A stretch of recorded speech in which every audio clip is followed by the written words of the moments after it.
That's all right. Yeah. If I sit here, the guns. Yeah. You've got roll. Yes. But wrap him. The cheese will get the two Alistair. So you didn't play Lovecraftesque? Okay. Lovecraftesque is a GM-less, kind of no prep game where you tell stories of impending cosmic horror in the vein of Lovecraft, and it's like a shared narrative. So the way we tell the story is that a lone witness, who's like the protagonist of the story, is at any time one person will be playing the witness, somebody else is playing the narrator, and everybody else is playing watchers. And then you do a scene or two, the narrator reveals a clue about what's going on, and then you switch roles, or you rotate roles. And there's no kind of story that you're working to. You put the story together when it's your turn as the narrator. Okay. So the first narrator might frame, you might... So it's a bit like that old game where somebody write the first two lines of a story and somebody else will write the next two. Yeah. And at the end you see where you've gone. Yeah. The book itself provides a load of like prompt stories to say, okay, well these are a list of characters. So this is a witness, this is where they are, this is why they're there. These are some other characters that they will come into, and these are some sample clues that you could put forward for it. But every time I've played it with Charlie a couple of times, we just kind of spitball backwards and forwards to come up with something that we'd like to do. Okay. And the book also has various different like special effects cards that I've not really dug into beforehand. But when Kels was over last time, we used this, which is the story engine, which is just like a deck of story building prompt cards, and that kind of helped us put together a witness and then take it from there. So we'd give that one a go again. Not that anybody's watching, but we have these because we have those Good anyway. practice. Yeah, just in case, and especially because it's designed as a horror game for those sort of things. And the way that it plays is that you do a maximum of 5 scenes for Act 1, and in Act 1 there can be nothing overtly supernatural and no overt threat to the witness. Act 2 continues for a maximum of 3 scenes. Again, you can ramp up the supernatural, but again there's no sort of like direct threat. You then have the Journey into Darkness, which is either scene 8, and then that leads to a final confrontation, and then the witness either survives or doesn't. Why did that make you giggle? No, just the Journey into Darkness. Yay, the all is lost moment. Yeah.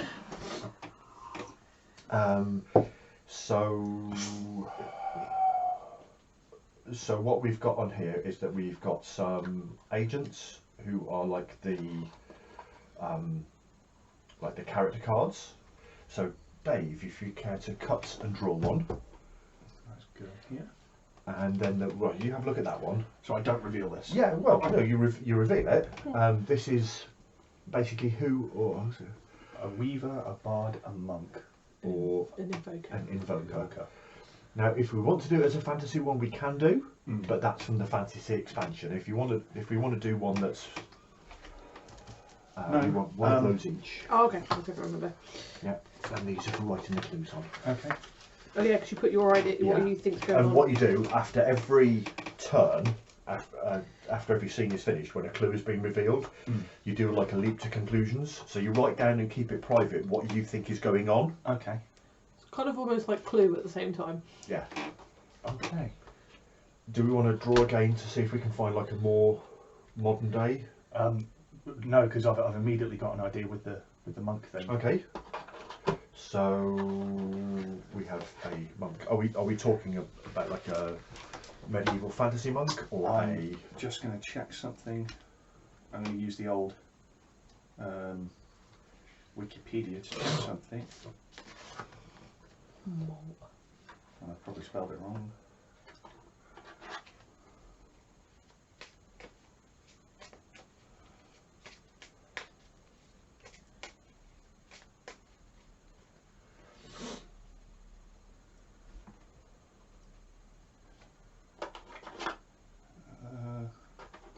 Come on, I'm looking for one particular thing. Come on. Do you want to take an aspect card that we can use to describe our monk? Ooh. I think the best word. We've got spined, obsidian, fairy touched, or dexterous. I think dexterous works. A dexterous monk? Yeah. Okay, so the monk, it's the 8th century, and we're in Lindisfarne.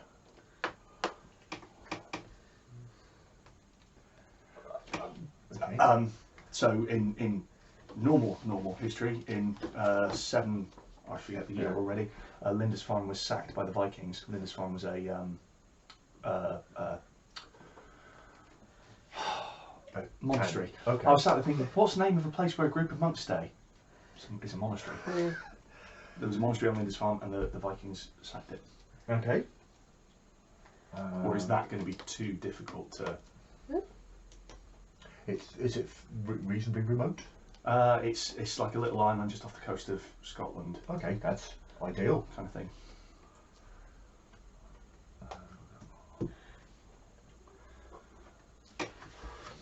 And do we want to have a thing? Dexterous, you say? Yep.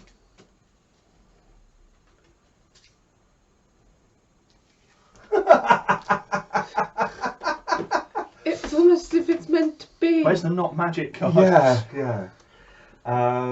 We will have a weapon of destiny. It's got to be. Yeah. A weapon of destiny.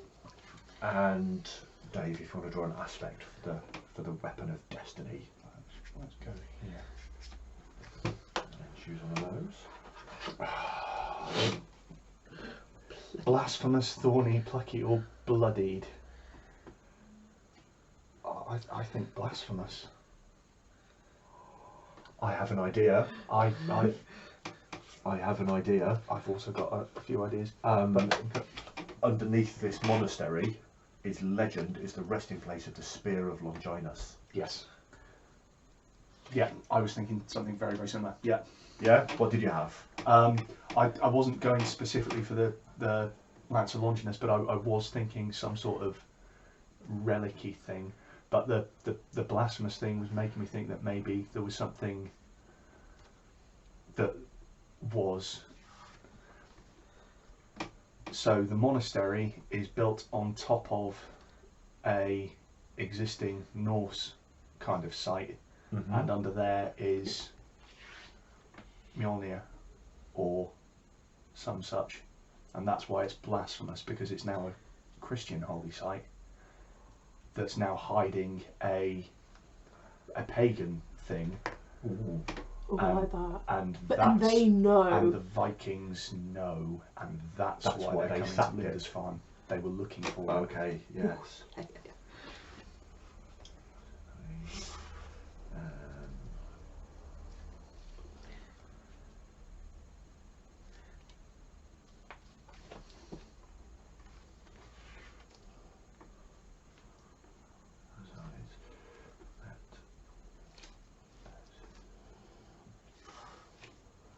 Oh, I like that. I like that.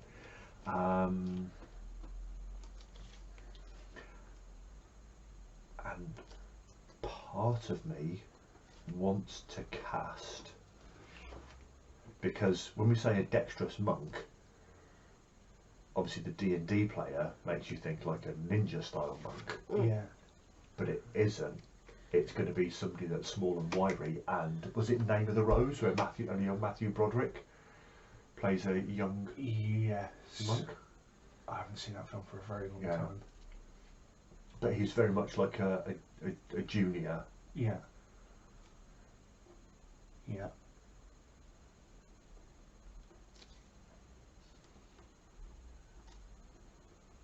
It's like almost, he's like, you've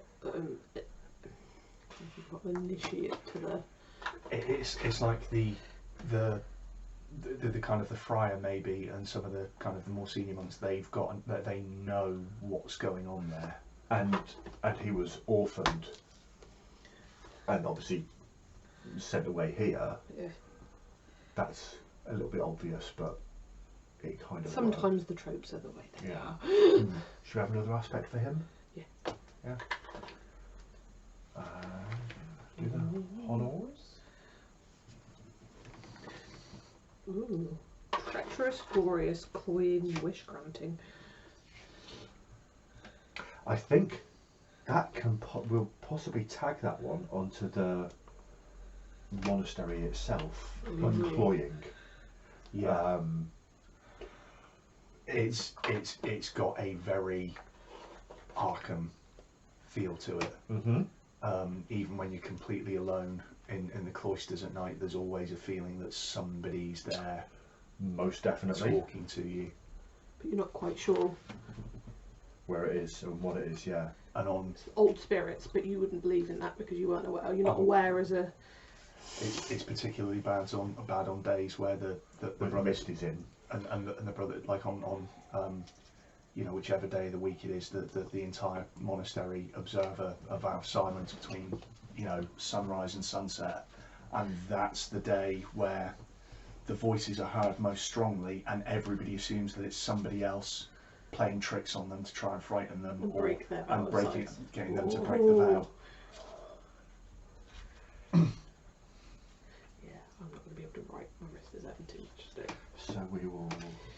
There's probably a card for a monastery. I'll write what I can.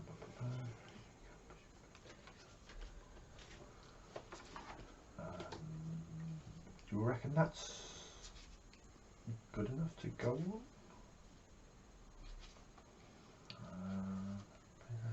Yeah, because we could start on that day, I guess.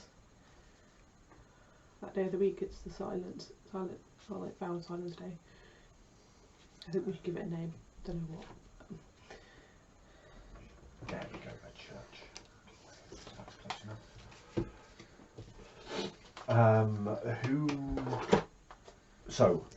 Who we take it in turns to be, because there's three of us, watcher, narrator and witness. If I go as watcher first, because you two have played before, so I can get a kind of gist of how it goes. I'll go witness. You witness, fantastic. There are requirements for each scene. So in each investigation scene, which is the first 8, effectively, is just to reveal a clue. Yeah. Then in the force majeure scene, which is where you transition from kind of Act 2 to Act 3. Yeah. If the narrative hasn't kind of led the witness to the scene where it happens, then you kind of force it. Then we do the journey into darkness, and then we do a final horror, and then an epilogue at the end of it. So the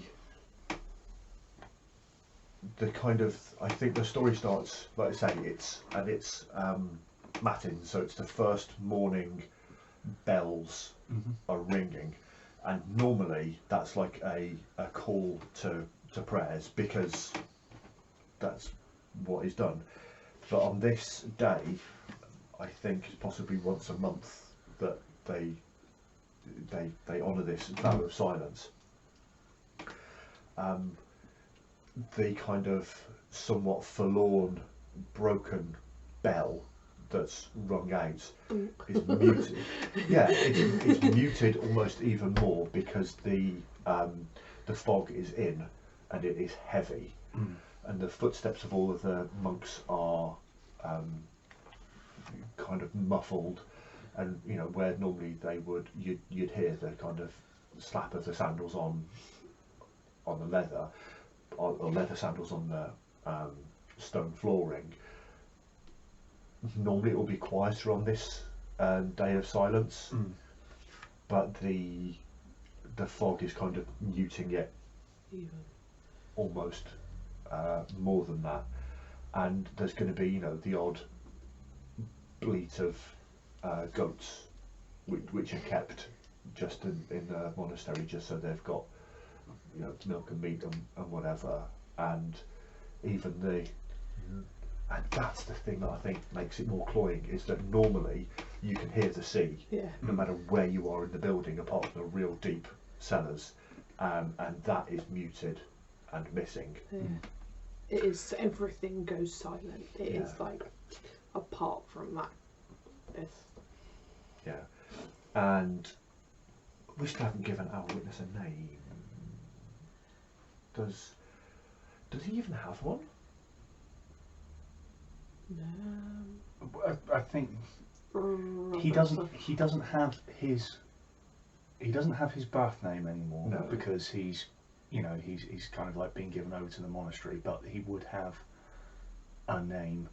Like Brother Atreus or something. Well, no, it'll be.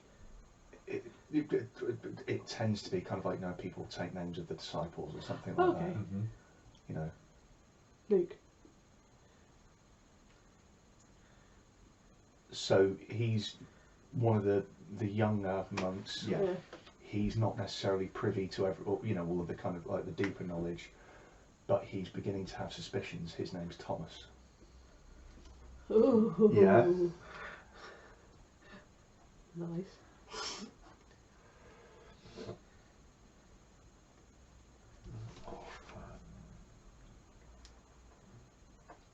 Okay. And the Matins bell is being rung, and you sort of hurry into the main hall, where, you know, all apart from like a couple of the eldest and slowest monks are kind of gathering for their what would normally be morning prayers, and it would normally be led by the is it an abbot? Abbot is the head of an abbey. It's close enough. Yeah, is it abbot or a friar? Friar, I think, is just anybody that's part of a monastery. I'm not sure. So I could Google it. Abbot. Yeah, Abbot. So the oldest brother, he would normally be kind of leading in prayer, but of course, because on today of all days, it is done silently, and you find your customary seat, which is kind of, I think, probably towards the back, and the pews are, I like the idea of them being driftwood. Yeah, but they're still short, so you get really uncomfortable. You'll never be comfortable sat in one of those things.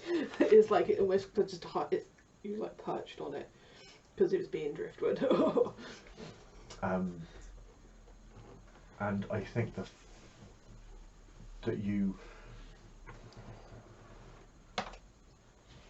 do you think that you have like almost partner in crime, somebody who's roughly your own age, or are you the only young? And how old do we reckon Thomas is? Like I don't think. early mid-teens? Yeah, I'd say 15. 15. Yeah. I was just going to say that. You know, he's I think there was someone who was a partner in crime, but something happened to them. I don't know what happened to him, but they're not there anymore. Okay. That he joined with, that he, like, even though he was orphaned, they were basically picked up on the same at the same time. So yeah. I can elaborate. Yep. Yeah. So as an elaboration, how about he drowned? Yeah, they were like that. Or they suspect he drowned because they found his cassock, you know, down by the beach. So Thomas this is the first day since that happened. and so it's because he's been able to be busy doing whatever you do around the monastery on a regular day.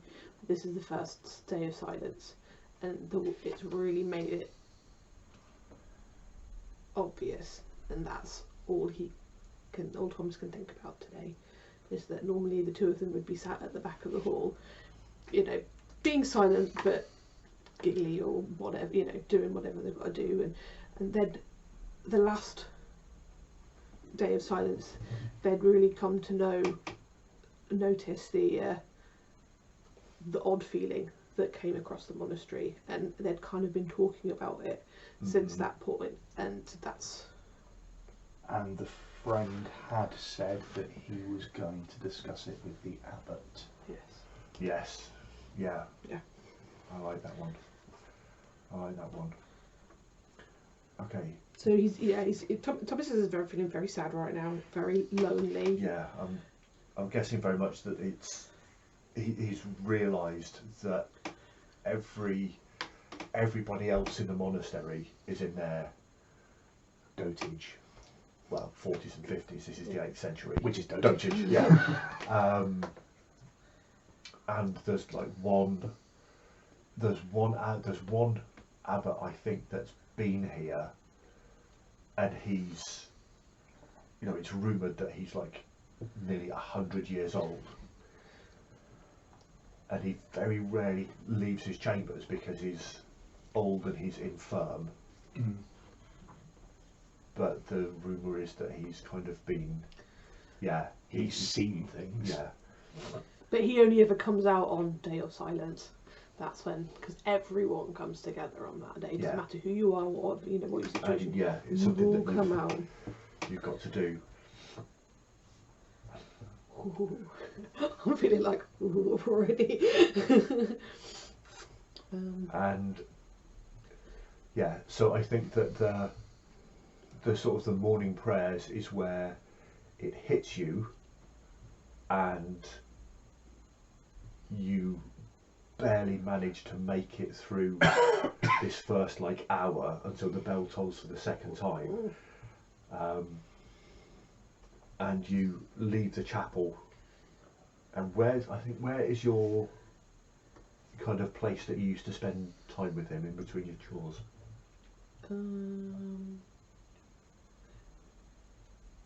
I'd say down on the beach normally, but because the fog is in and the mist is in, and that's where his cassock was. And that's where he was cassock. Tom still hasn't gone down there. But it's kind of almost that's where he wants to, even though it's really like misty, and it'd be a stupid thing to go down there and this whatever, but that's where they want to go. Like, he just feels that that's probably the place he needs to be right now. But it's kind of sat there debating whether that's a sensible thing to do or not, because what happened and the current weather sitch. So, because today, even there's no chores done today, you are in silence wherever you choose to be done, unless you're like in the kitchens or rotated to the kitchens, or there might still be, you'd still be expected to kind of do your kind of basics, your chores and whatnot. I can kind of imagine that we get like a director's shot almost over Thomas's shoulder from the place where his friend's viewpoint would be, and kind of looking across, and you've got the wall of the monastery, and then kind of going down to the rocks with the waves. You can only just see them because the fog's right in, and you can kind of see that he's just holding the tears in, and then turn and run to do whatever. Gotta go find something to do. And the kind of the strange silence is kind of pervading to the point where Thomas can't hear the waves kind of like crashing against the rocks, but he can still hear the suck as the waves kind of recede and pull away. So it's almost like this first part is silent, but then there's a kind of very, very quiet, almost like he's imagining it, but just this kind of as the water Yeah. kind of drains away, but the crashes are ominously missing. Yeah. So you kind of turn and you head off to your assigned. What's he doing? As he's dexterous, maybe he does the jobs that the older, more dotagey people can. So I don't know what those jobs might be, but maybe he climbs up to His job clean is to like, things. yeah, he's like cleaning the like upper parts of the windows, and because it's old but it's clean, it's got to be. There's going to be a dovecote, Yeah. or yeah. So you.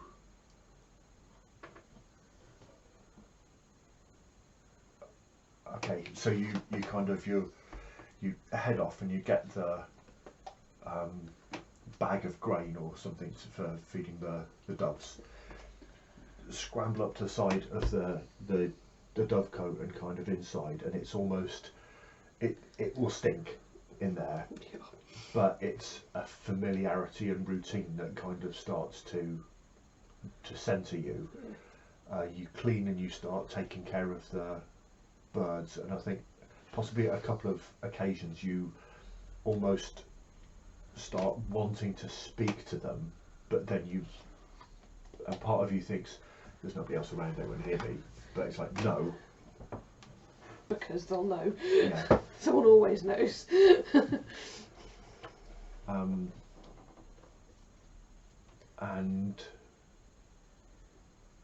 I think what you're going to notice is that once you've kind of started, there's the work normally takes a good couple of hours because you don't have to do it that often, Yeah. but there's that many doves there that it's quite a task. But you realise that somebody's done part of the work already. Oh, okay. That it's it's partially being cleaned off, Yeah. and scratched into the walls in the side of the dovecote. There's like a set of tally marks for the number of times that you've been up here cleaning, and it's something that you and your friend always used to do, and used to take it in turns, Yeah. scratching them off. And there is a freshly scratched off mark that's got the symbol on it that indicates you've been up here on the day of silence. And I'm going to call that the end of the first scene. So we write down what the clue is. So we just have one, because this is kind of shared in the middle of the, normally you go around and you put NPCs and you put places and locations on there, but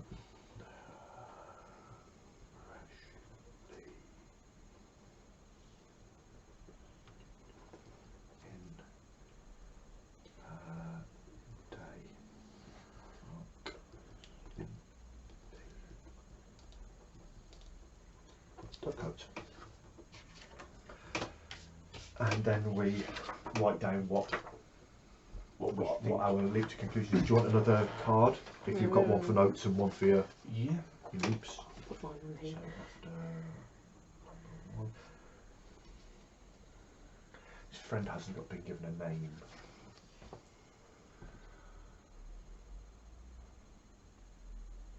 I want to say Martin. Perrin. Perrin? Yeah. Peryn.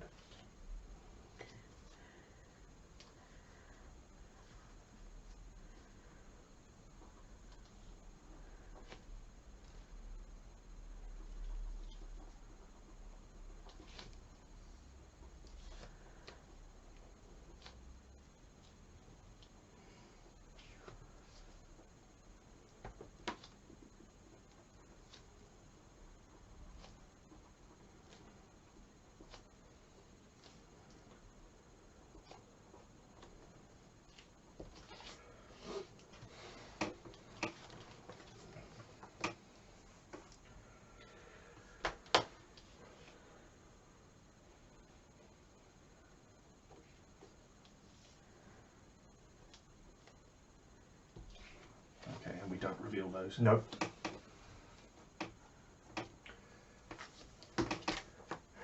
Cool. And then we shift. Now, do you want to just straight up rotate? We can just or, rotate. Yeah. So that means you are the narrator. I'm now the narrator. And I am the witness. Okay. So does the scene kind of, the second scene, go on immediately? It can from be that point? it can be whenever. It can be either immediately following on, or it can be next day, or.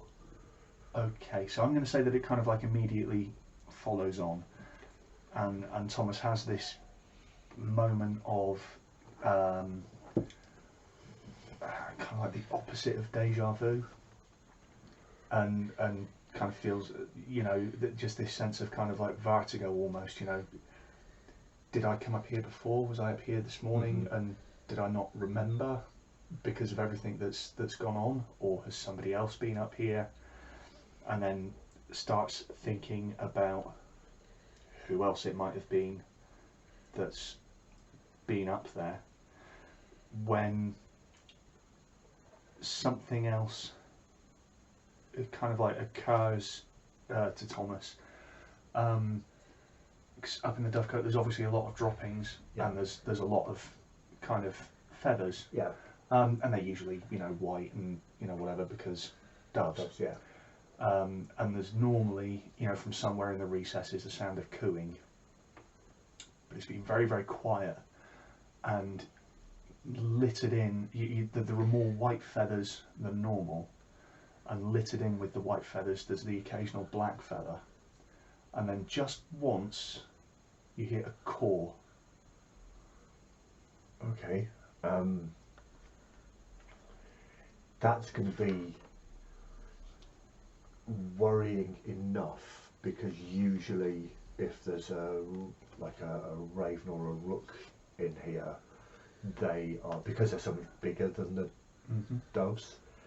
I can't raise a fuss about it, but I'm going to sort of pick up the black feather that I see, kind of look at it. It's quite obviously not a dove's feather, because even when pinions come out,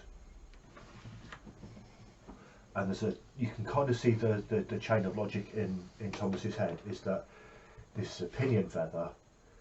Normally only get pinions being shed if there's been like a fight between them, but it's bigger than a dove's pinion.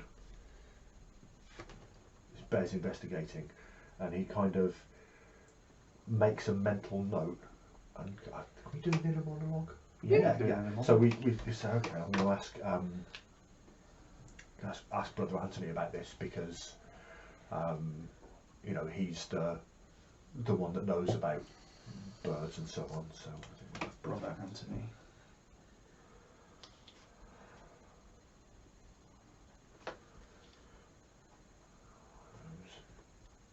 birds and so on. Bird.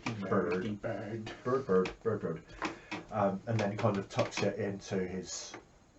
I'm guessing we've got a sort of fairly standard brown cassock belt, maybe a little satchel for, yeah, you know, your odds. Well, I would have had something to bring the bag of grain up in. Yeah. So tuck it into there, and then I'm going to kind of do a. Oh, hang on, wait a minute. Pinions normally only come out if there's been a fight, so I'm going to actively start searching around for if there's any sign of like a struggle, or if there's any blood, or if there's a dead pigeon, or dead anything else. And I think at the start it's just. So I'm guessing up here in the kind of like recesses in the top, it's quite dark. So I think if Thomas is going to investigate, he might need to get something to. Yeah, but they won't. I think they won't let me bring a light up here, because there's a legend that if there's ever a light in the Dovecote, it signals Danger or something. danger.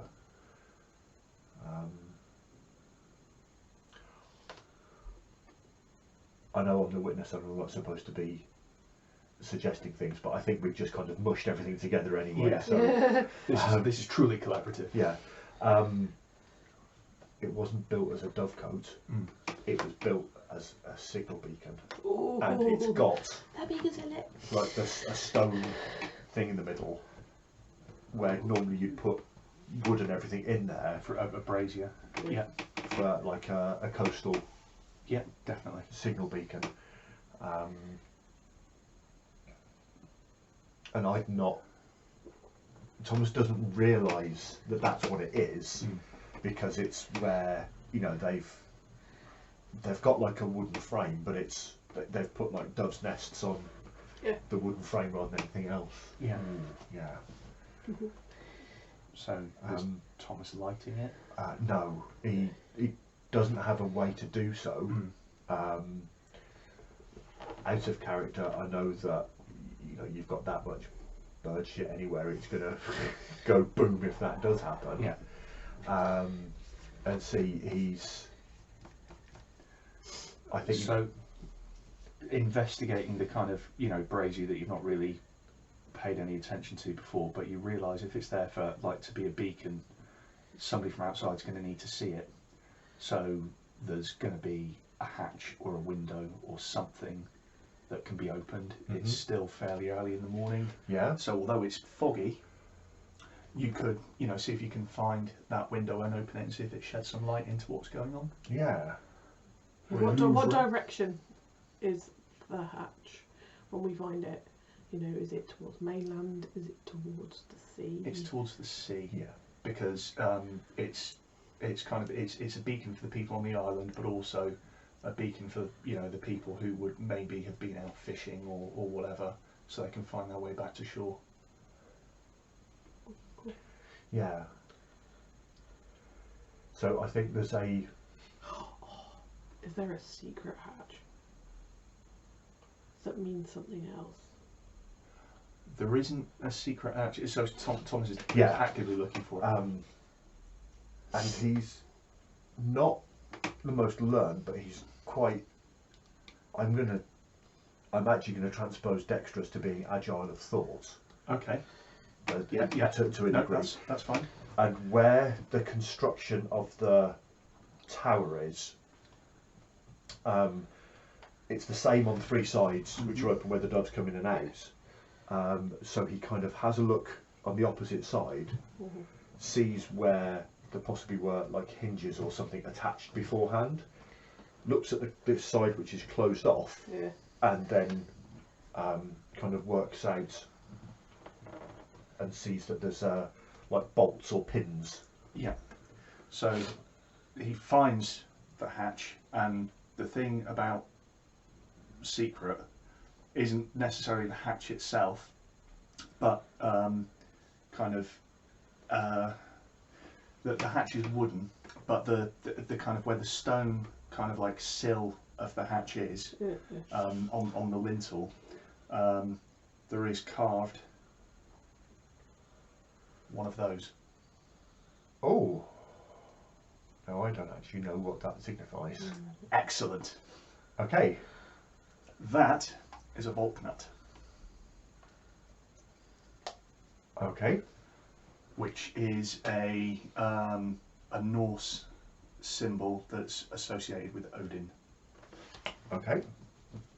Ooh.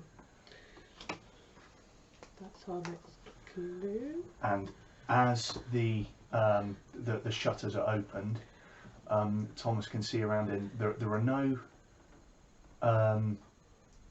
there's no blood. There's no kind of like obvious signs of a fight, except for one single kind of dove's skull, which seems to have been picked completely clean of everything. And out of the corner of your eye, you are convinced that you can see a raven, but every time you turn to see it, it's like it's always just in the periphery of your vision. Okay. And then the last thing you see of the kind of raven, you're kind of like looking at through the hatch, through the opening, and you're kind of looking at the kind of like the skull of the dove and the kind of the eerie quietness and just like this mass of feathers, and then you turn one last time and it seems that the raven is pecking at the symbol and then flies off, but it happens so quickly and out the corner of your eye you can't quite be sure if it's really there or you imagined it. How does that make you feel, Thomas? Oh goodness, that is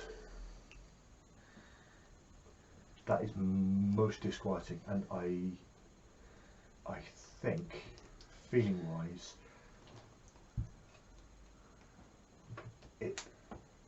I just managed to catch myself from sort of swearing. Yeah.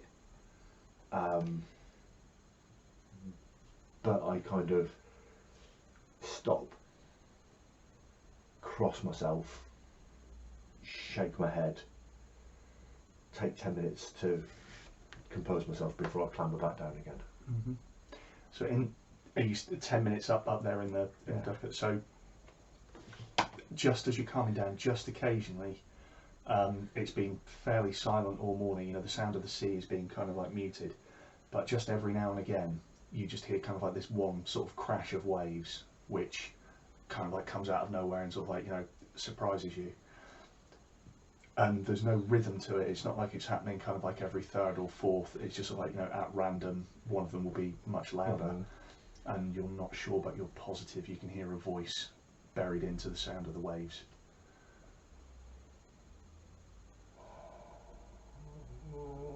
Okay. So I think there's been times when we've heard on this day of silence what we, because me and Perrin were always thinking that the monks were kind of not taking it that seriously, and part of me brushes it off initially as just part of the whole background of what's happened previously. But then when it keeps on happening, because beforehand it would, and of course my ear just chooses now to Tinnitus kicks in. no, the tinnitus is there all the time, but it's done that thing where it kind of like changes. Yeah. This one does that. Yeah. Oh goodness. Not magic. Not magic. Not even a Monty Cook game, but not magic.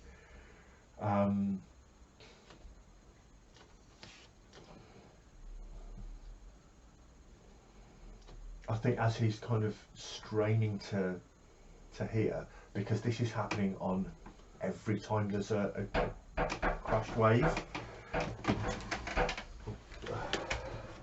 Let's all hide. No, I don't think I'd fit them on the table. So second clue. Yeah. So what based on what we were saying a minute ago. So this scene actually ends with the raven kind of flying out of the window. But it was tapping on the symbol. Yeah, it was tapping on the symbol, and so I say what the second clue is. Yeah. You notice that where it was tapping on the symbol, there's a scratch which matches the scratch that's been put into the tally bar. Ooh. Okay. Do you want to write the cue or shall I? The clue? If you carry on.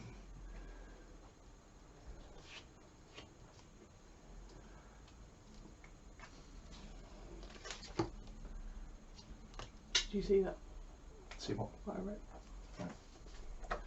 I've already written. So is it like when we get to the denouement, we all kind of like reveal and then decide? Chew.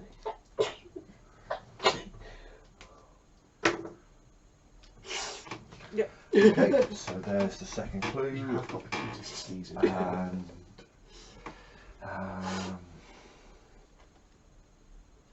That's stuck in the head now. That's all. It will never leave. You're right there, Thomas.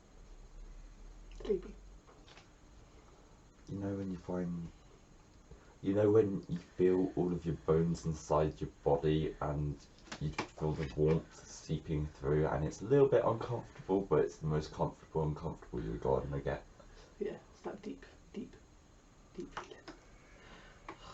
Okay. And rotate rolls. Oop, okay. Oh, and narrator. Narrateur. Witness.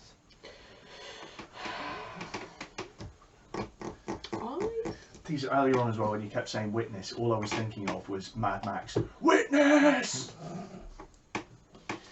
No, you're wrong. Objection. Witness me, brother. I'm gonna jump it. So what? Okay, yeah, no, carry on. I'm jumping it to the next morning. Mm-hmm. And you've just woken up. Okay. How are you feeling about yesterday? So I'm very, very kind of conflicted. I'm very scared, but I don't know whom to turn to. But as we're now on a non-silence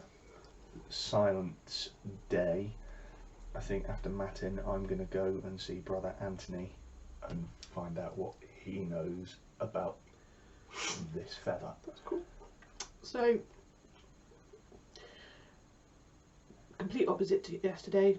The weather is glorious outside. It's not, you can see as... Is a Bobby Roode day. Glorious. Glorious! Yeah, pretty much. And I think you were awake early enough to see the sunrise. That's how much it was kind of bothering you. But yeah, you've done whatever you got to do.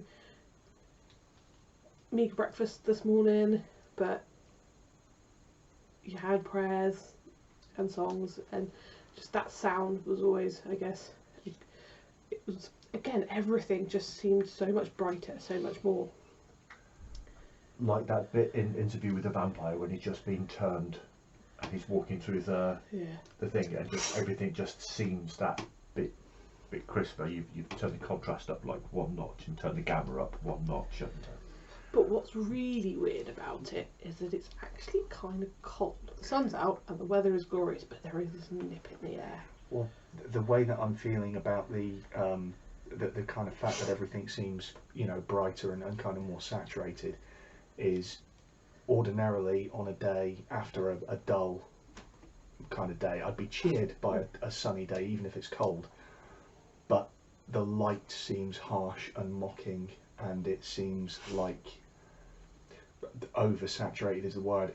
It doesn't look right. I kind of mistrust the colours. There seems to be something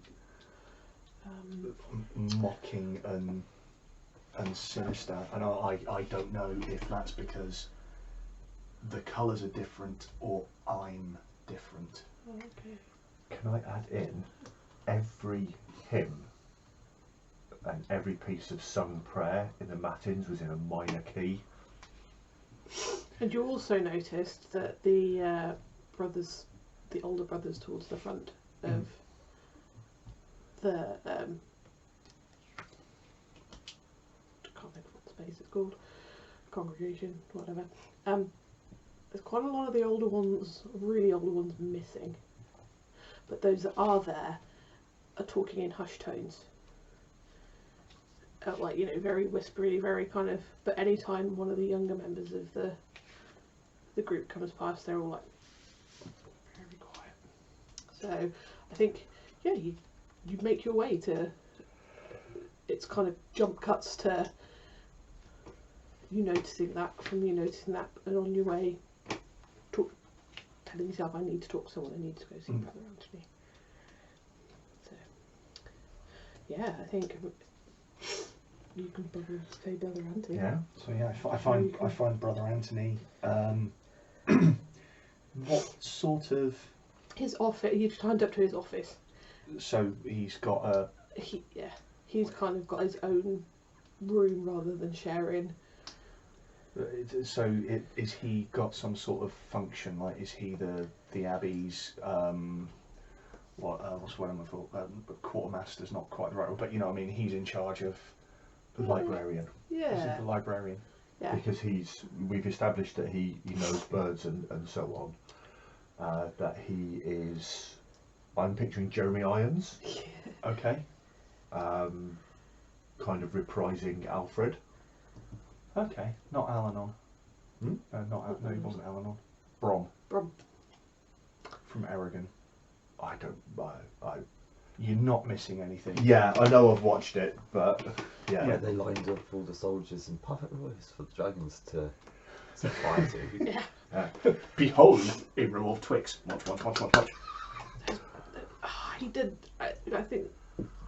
I'd love to know how Christopher Paolini actually thought about that, because I don't think he was happy. Yeah. But he's got that very kind of Wise, sagey. yeah, and kind of a patriarchal. He's been in the role for a while,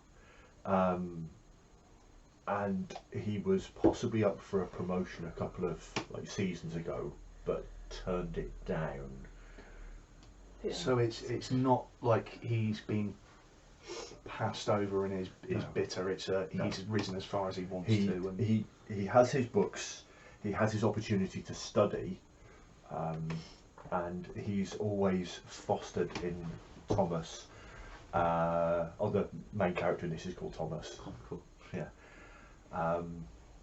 He's always fostered in both Thomas and Perrin an air of curiosity, and he kind of looks up from behind his desk, and he would be a lot of what the monks here would do is like archiving and copying books. So there is I don't want to say copying an old book, but making a copy of a new one. So I think there's a book that the monastery's just received from Edinburgh or wherever, and it's a new book about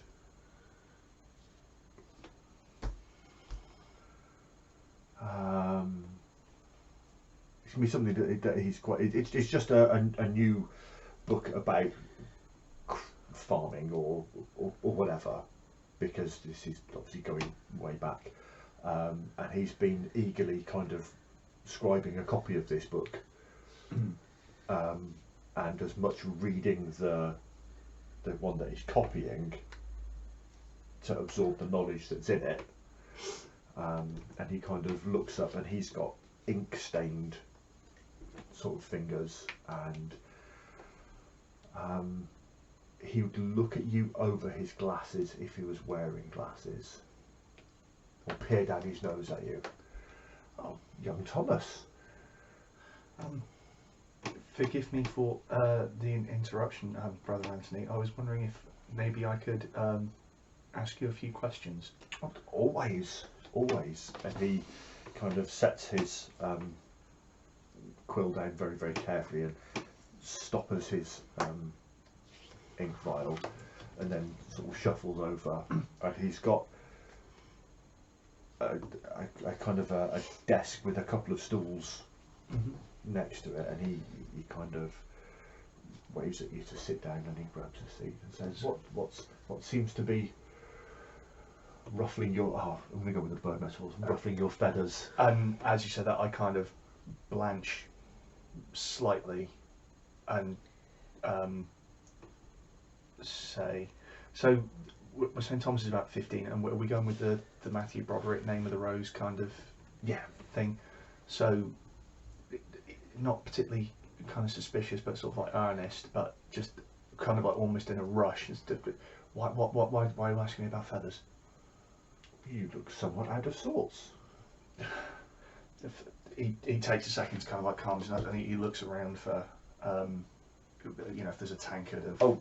He and seeing you doing that, Brother Anthony will kind of stand up, and he's got a pewter like flagon and pour out 2 glasses. It wouldn't be water, but it will be mead, most likely. small beer. Yeah, something like that. I take it kind of like with both hands and kind of like gulp it down very quickly, which is unusual for Thomas. And I kind of, you know, wipes his chin and he says, I've been troubled of late with many things, especially since Perrin, and as he says Perrin, he kind of like, you know, genuflects and crosses himself a bit, especially since, you know, Perrin's disappearance. But when I was attending to my work yesterday in the Dovecote, I found this, and I understand that you are knowledgeable about these things, and maybe you could tell me some more about it. And he explains the scene that he found, and produces from his little pouch of stuff the pinion feather. Ooh, this is quite marvellous. Takes it off and he goes, ooh.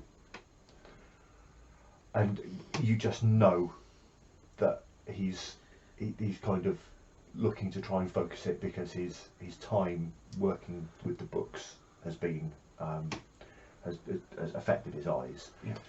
And he will be kind of staring through the closed part of his very phone. I need to get new glasses again. I've only had these ones for a year. My prescription's changed that much.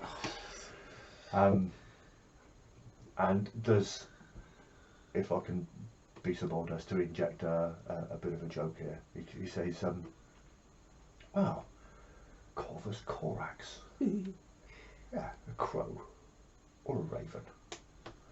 Very, very similar birds. The biggest difference is in the, not the size, but in the wingspan and the arrangement of the feathers in the wings. Ravens have 17 such feathers, and crows have 16 such feathers. The difference between the two is only a matter of opinion." I knew that was coming, but I was kind of hoping it wasn't. And he chuckles to himself and he says, "This is most unusual. It looks like it's been shed. There's no damage. Normally pinion feathers only come out if there's been a struggle. Was there any sign of..." And that's it. Thomas explains that, you know, it was empty. That, you know, the birds that would normally be there kind of weren't there. There was an inordinate amount of feathers and one lone skull. And then he casts about, and Thomas is dexterous, and one of the reasons why he's dexterous is he's actually quite good with quill. You know, he's lettered at a very young age, which is unusual.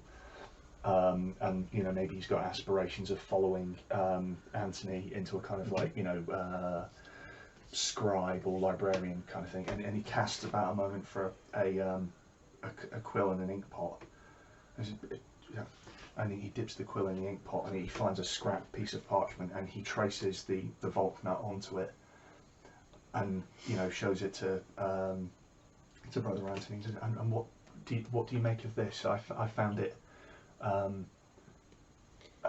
etched isn't the right word. Engraved. Engraved. Thank you. I found it engraved in the lintel of the hatch. Oh. And for a moment, it looked like the bird that I saw was interested in it.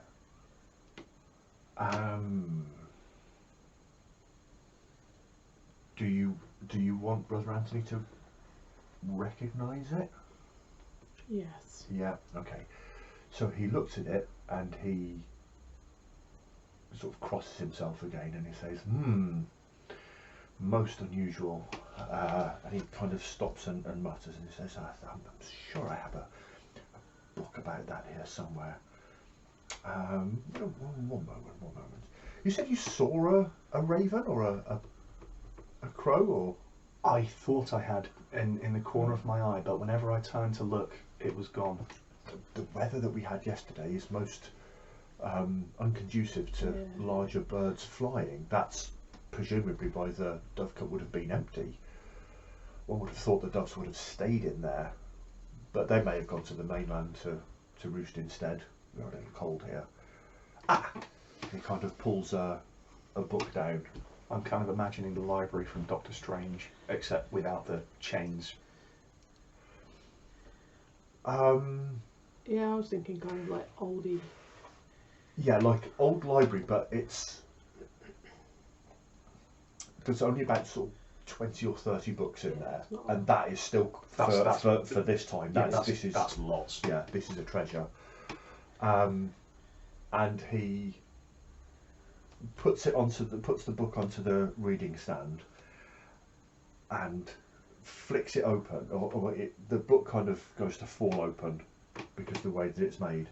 And I think, in a pure piece of cinematic, like just perfection, if you've seen any episode of Charmed, the book of always knows. It always opens to exactly the right page, and it's got this sort of symbol, and he says, "Well, this not exactly what we deal with, but this is a symbol of one of the old gods of the people that used to live in this area, those from across the sea." And for a reason that Thomas can't quite put his finger on, he suddenly feels a strange sense of kind of kinship.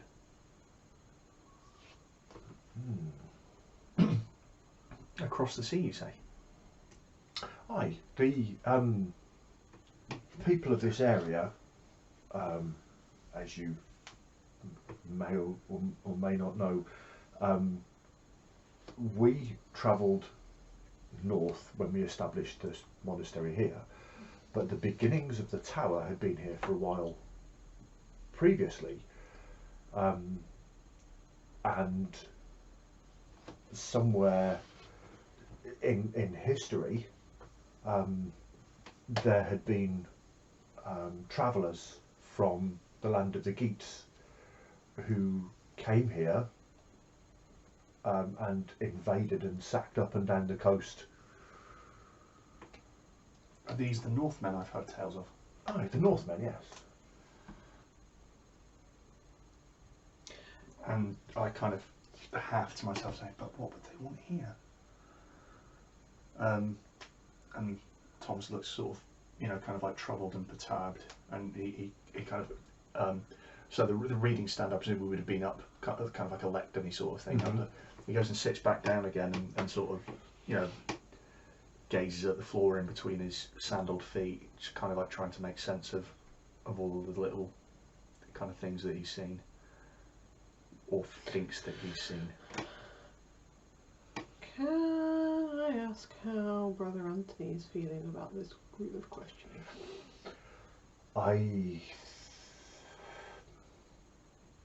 Now that he's kind of stopped and thought about it, Brother Anthony's got this habit that he remembers a lot of what he reads.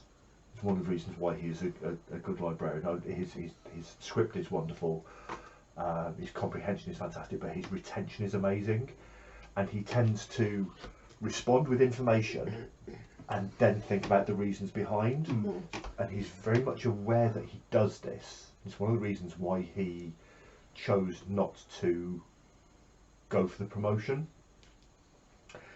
And then he kind of stops, and then as Thomas has sat down and thinking, it's allowed Brother Anthony's kind of rational mind to come through, or his right thinking mind to come through and say, I think just as he's about to reveal whatever it is that he has to say, the bell starts chiming. And there has been a call for all the monks to congregate. And this is not normal. no, this is most unusual. And he's got an hourglass that's turned every hour to measure it, and normally the bells only ring every hour, and it's like halfway through. So that's the end of this scene. For me anyway. What are you going to reveal as your clue? Sorry, I think I took most of the... No, Yeah. that's cool. Because that's kind of where I wanted to... Dialoguing. That's where you have two logs. Oh, it's kind of because I cut you off before when you was going to say something, and I think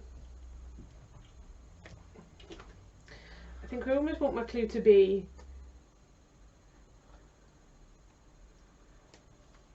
I mean, this is the first time that Yeah. Thomas has heard that this building wasn't always a monastery. Yeah, that's it. That would be. Yeah. Just got to remember. We know that. Thomas doesn't. Go check on. Okay.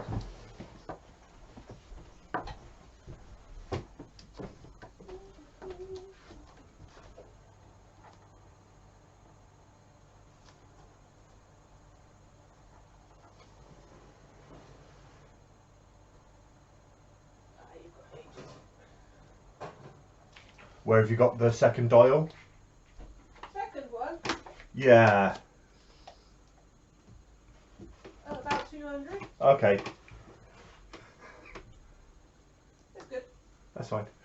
So there was actually heat coming out of it. You hadn't just turned the fans on. That might be it, you know. It's warm, but it's not. Which? The first dial, what's that got? Straight down. Ah, okay, there we go. I did the same. Yeah. Yeah. So that one's straight down for fan assisted oven, and then that's the temperature.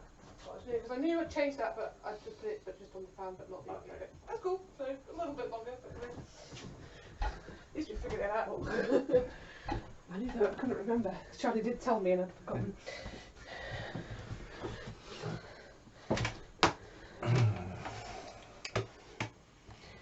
So.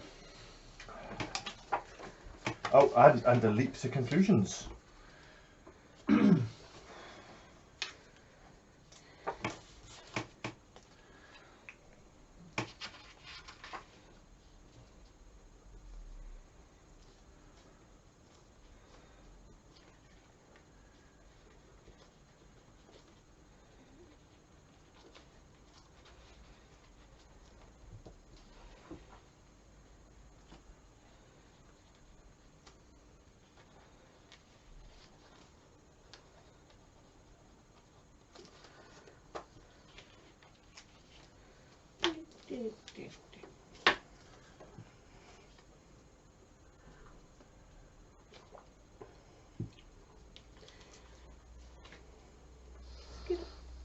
Skeet up, butt up, bam, bam.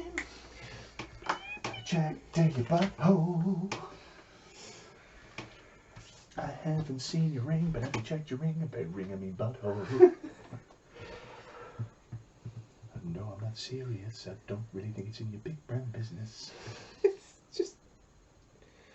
Here's good. Find the Watcher.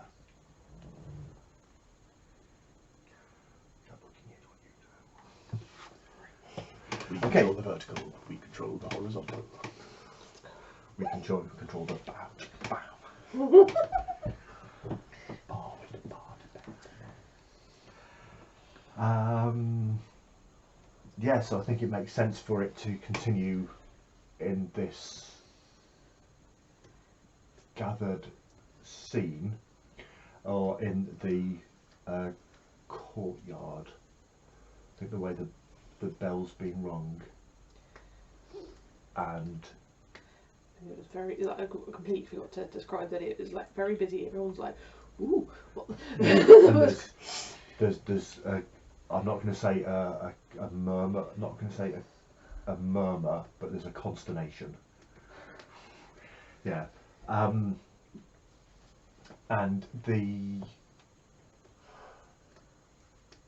we didn't give a name to the abbot, did we? So He's so old he doesn't remember what his name is. he would have taken a new name when he, like popes do. Pop. Do we know what order of? Did your thing say what order of monks they were? No. I can check Yeah. it.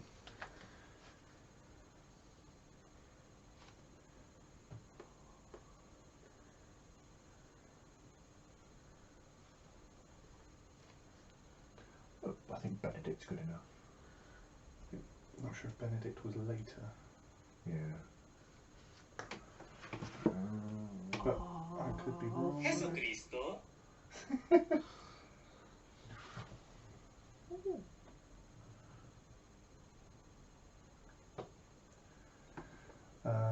Lindisfarne is situated off the Northumberland coast in the northeast of England, just a few miles south of the border with Scotland. It is linked with a causeway which twice a day is covered by the tide. It was founded by St Aidan, an Irish monk who came from Iona. So maybe Brother Patrick for St Patrick.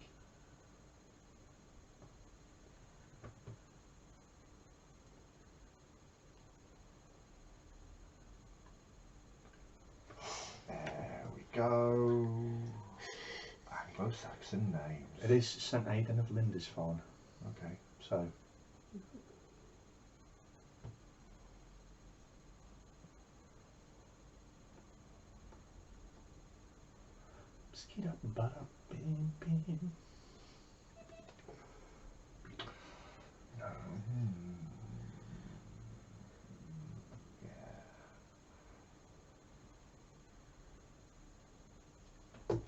Yeah, Brother Vina.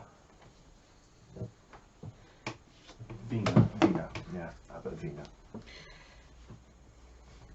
It's W-I-N-E, it means friend. And he's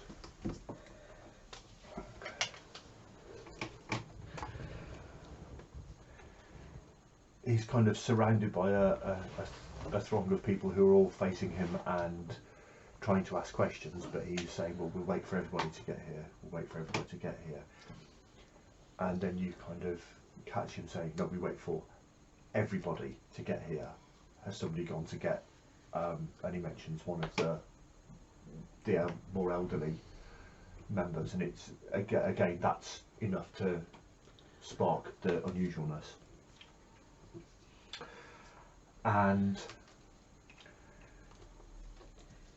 there's a moment, and it takes a short period of time before everybody comes in, and the level of sort of chatter amongst the normally sort of fairly reserved monks of the monastery it's quite a bit higher than you've experienced almost at any time.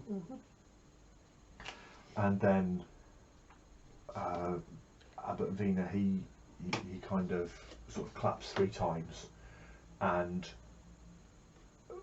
like a ripple of silence passes along the gathered brothers in the courtyard, and he kind of Still stood next to Anthony, I don't think. I think Vina's played by John Hurt. Yeah. John Hurt the War Doctor, or John Hurt the his character from V for Vendetta? Neither. I was thinking I can't remember the character's name. Hellboy. Professor.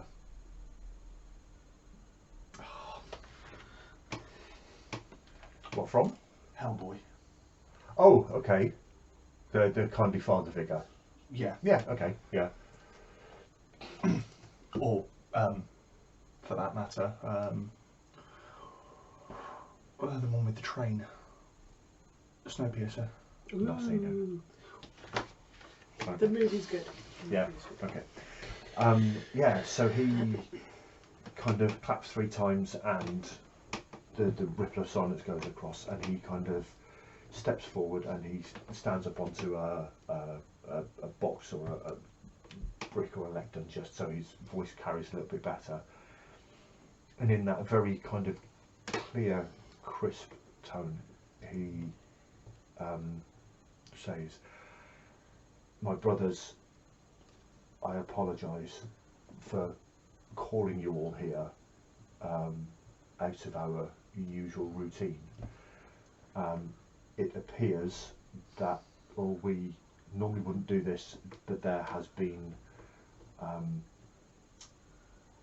an incident, and he kind of looks to his side where his aide would normally have been, and it's just not there. This is the person that kind of follows him round. It's his personal scribe, it's his personal assistant. He says, my dearest colleague, brother Lister.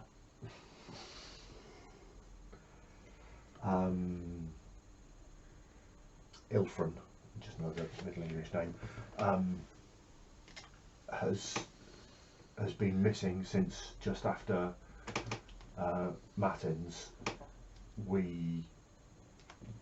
He had his own things to do, obviously, but one of the stable hands has brought this, and it's his.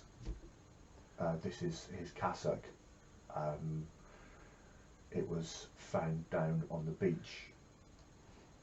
Now,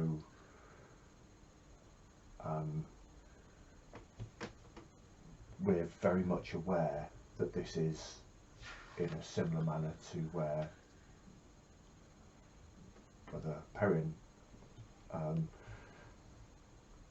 left us. We would ask, had any of you seen Brother Ilfrin this morning after Matins? And in the background, mournfully, the bell still tolls. Dun, dun, dun, dun, dun. But it is that kind of Yeah. that Thomas kind of just rhythm remembers to it. walking past him on his way to the, Mm-hmm. but nothing that was out of the normal. Maybe, I guess he was a little... He didn't give the normal greeting he would do. Mm-hmm. Normally he'd always be a cheerful, a kind of, it was almost inappropriate, hello there young Thomas, instead of like the normal head bow or whatever. Okay, yeah. He would be whatever, but that didn't happen. He didn't even get acknowledged. He was just walking in the other direction. But it wasn't until that came up that he'd even... But it twigged. Yeah. Fine. Do you volunteer that information? Yes. Okay. Just like immediately puts his hand up and I think noticing you going to put your hand up meekly, Brother Anthony just kind of gives you a nudge and says, speak your mind, lad, speak your mind. And after you relay that information, a couple of the others kind of nod and make just general, assenting noises to this.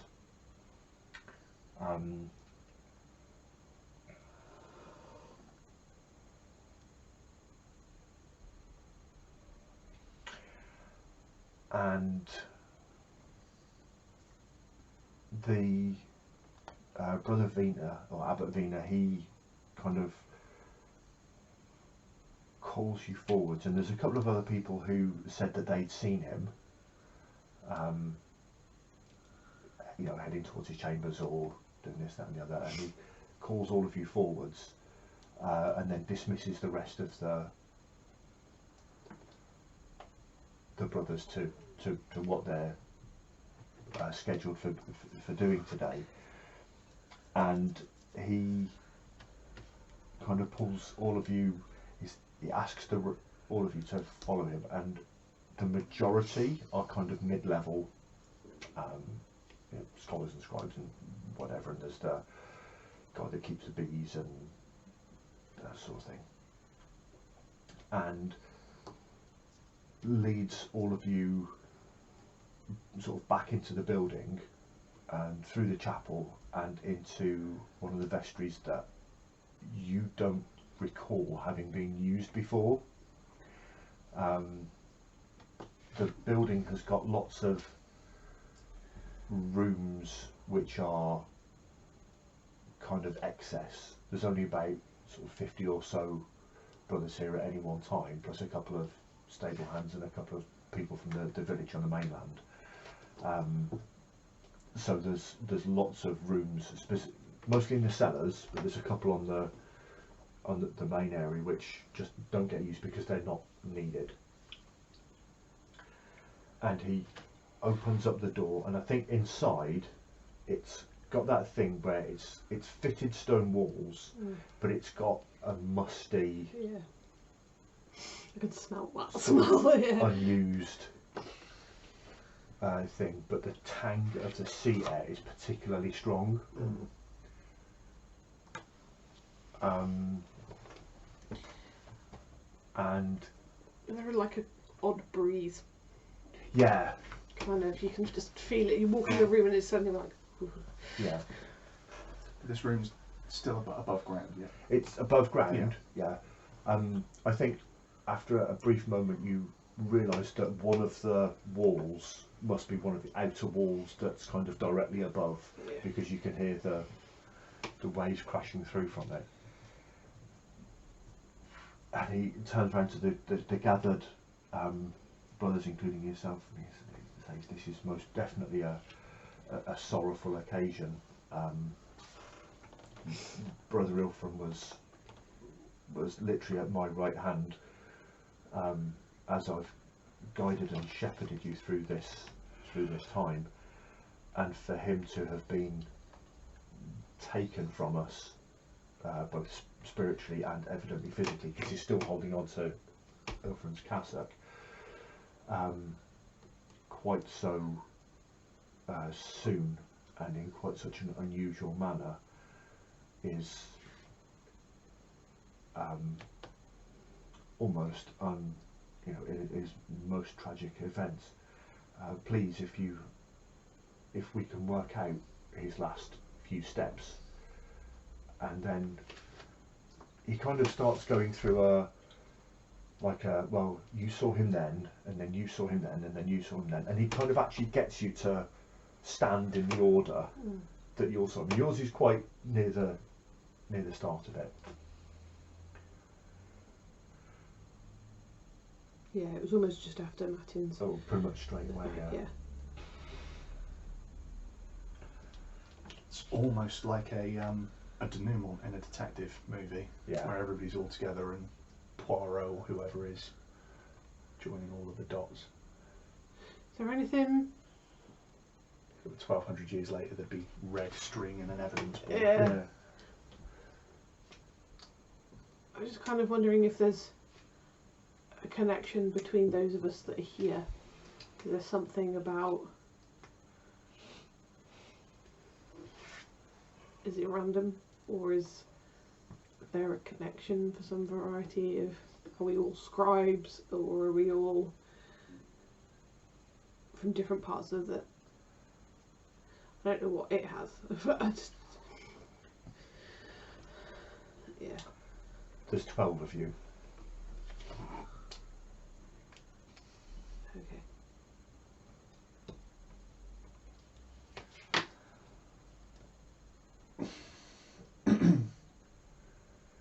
And there's 12 of you plus the abbot. yeah,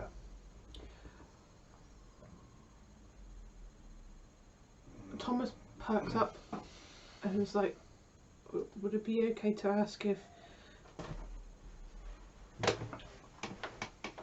his... Thomas in the story, not Thomas. Thomas on He the did couch. perk up. Rocket. Rocket perked up too. Was the cassock found in a similar manner to that of Perrin, or was it just in the same place? Was there any links, or was it just on the beach? It was the same cove.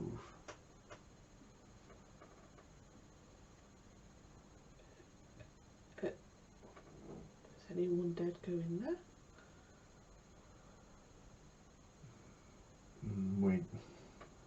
Is there any reason why we wouldn't?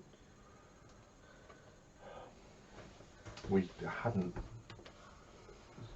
thought to send it down, but from the path that all of your stories kind of give is that he was quite out of sorts. He went to his room, spent some time in his room, came back out, refilled his drinking jug, went back in, came back out again, and then headed down towards the beach. And the last one that saw him, and he was most notably vexed and quite agitated. Could there be something in his room? Have we checked? That would be a good place for us to start looking. That's just using his dexterous mind. He's just like trying to pin it all together, and he's doing his Poirot moment in his head. And so, Brother Thomas and I will go and investigate his chambers, and then he details a couple of the others to head down to the beach and investigate. But there's more going to the beach, because he says, I want you to stay in groups, to take care of each other.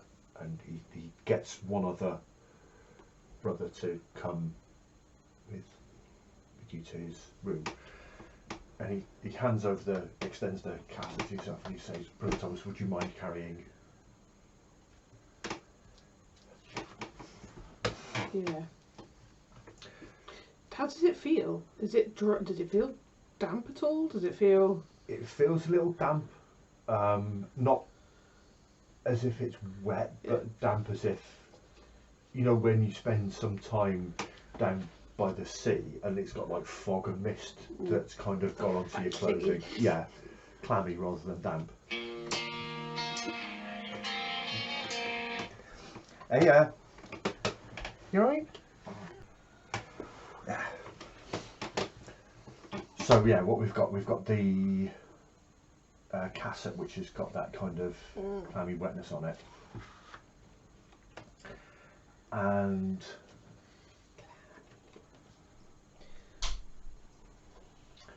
so the three of you, Abbot Wiener, this other brother, Simon Peter, and yourself, you go to where Brother Ilfrin's chamber is, and it's right next to the abbot's chamber, because he's assistant and everything. And you go through the door, and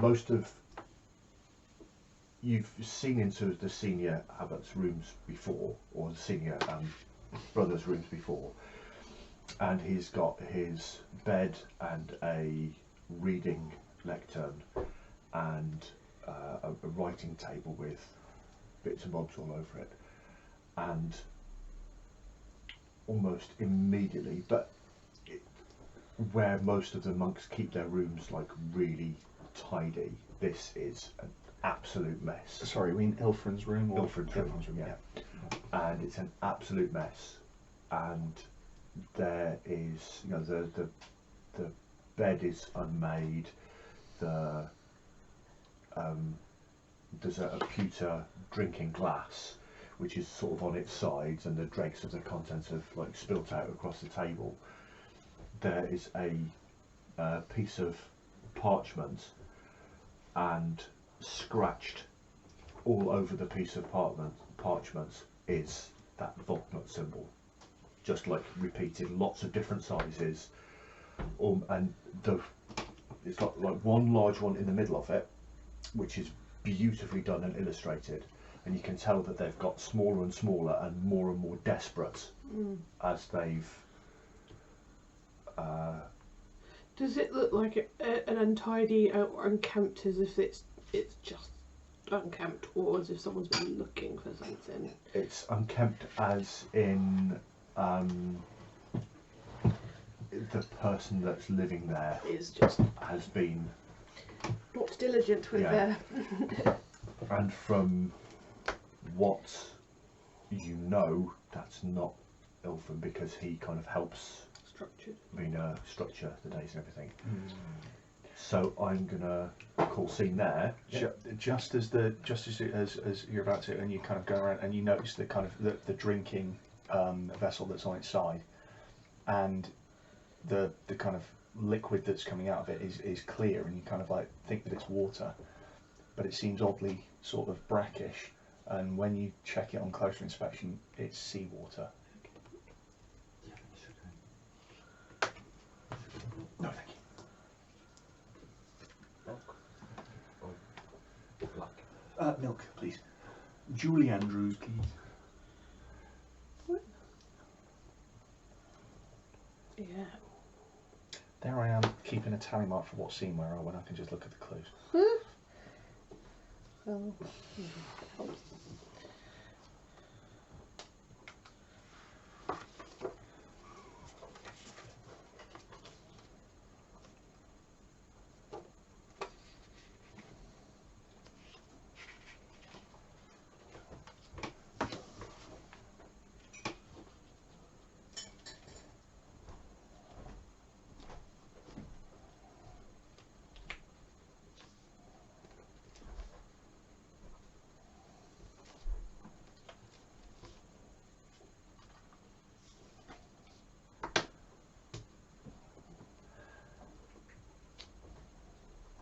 At which scene do we go into Act 2?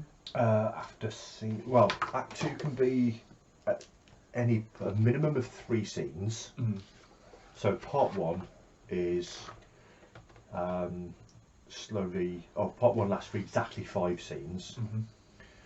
In part 2, scenes continue to be investigation only, meaning we reveal 1 clue per scene.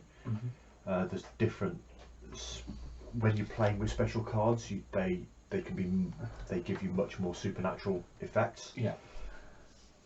And much more violent effects. So we've got one more. We've got one more part 1 scene, and then we move into part 2. During part 2, the current player of the witness can initiate the journey into darkness at the end of any scene. Okay. But we've got one more. One more. Okay. Yeah. Right. I have a plan.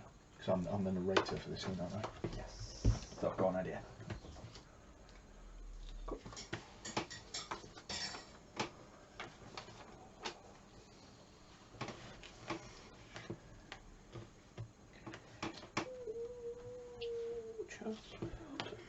So, I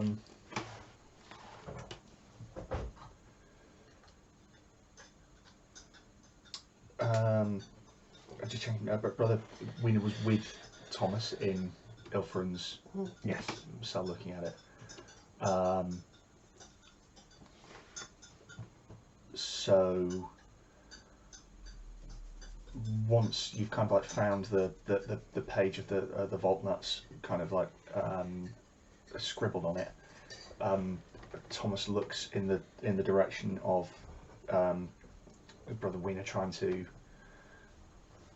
you know, see if he kind of like recognise it, and you notice that he's kind of looking through the paper and not at the paper,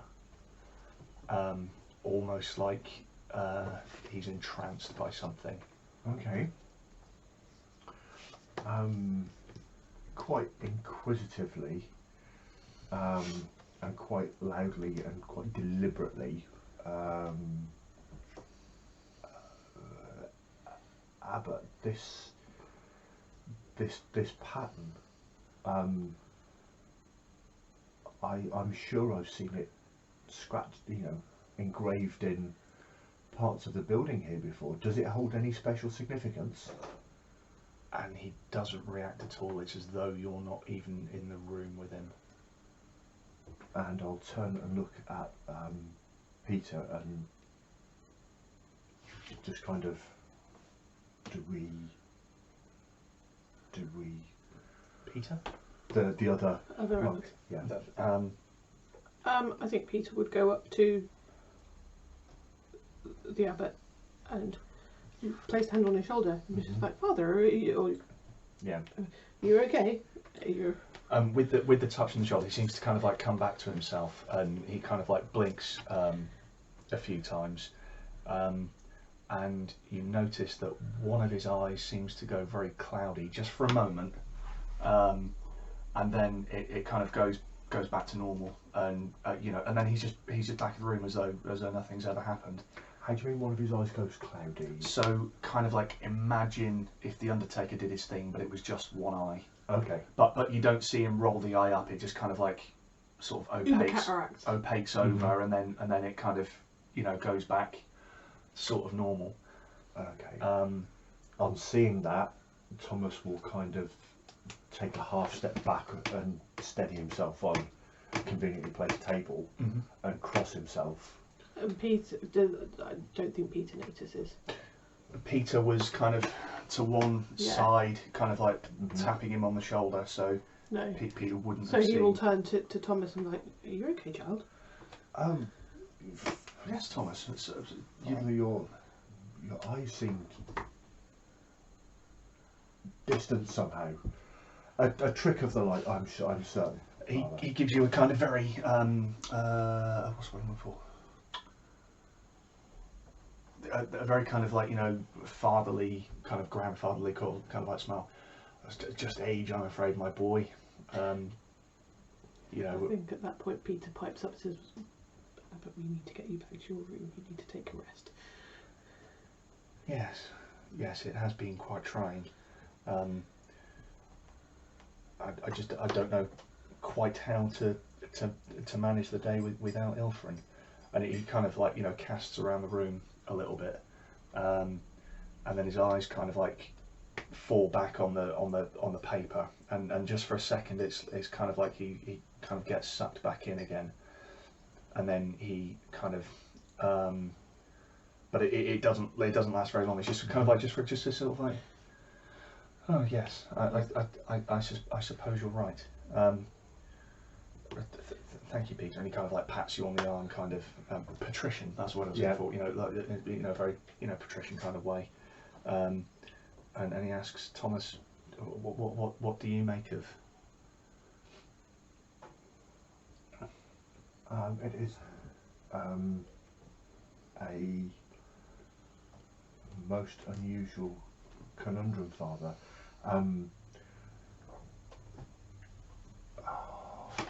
And do I want to add in any detail? No, because we don't have that many belongings in our room. I would have shared a room with Perrin.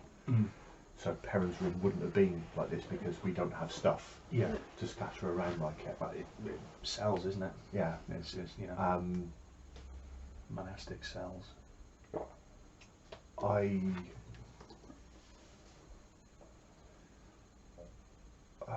If I may be so bold, but I will do my best to make this chamber right again and bring some semblance of order to these to Brother Ilfrin's belongings. And if I find anything untoward, I will bring it to you. Bring it to your chambers. Yes.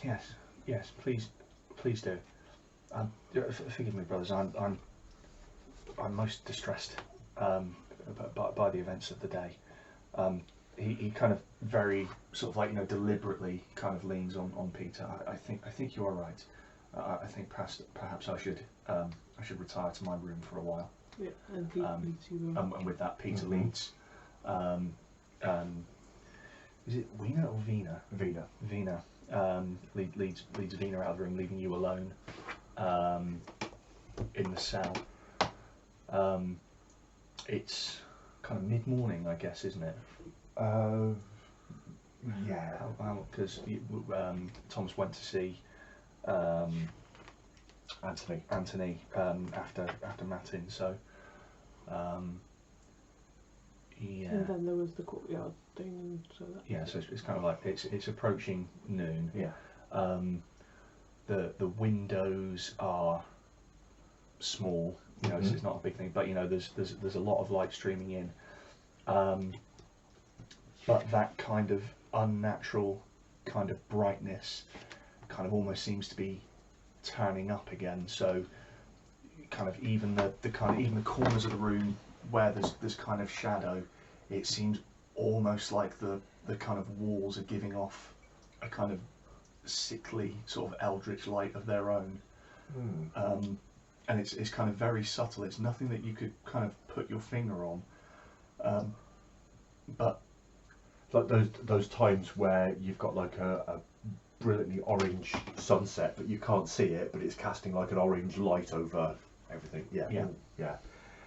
And I think Thomas is going to busy himself with like picking things up and making sure things are in neat piles and making the bed. Well, he does that first because that's just out of habit, but he makes the bed and then starts, putting things up in neater piles.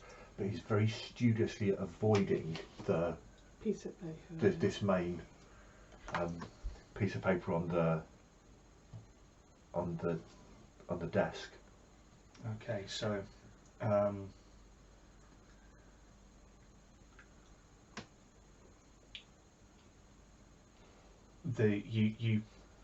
while this is going on, you're avoiding looking at the kind of the parchment, but that's when you start to hear the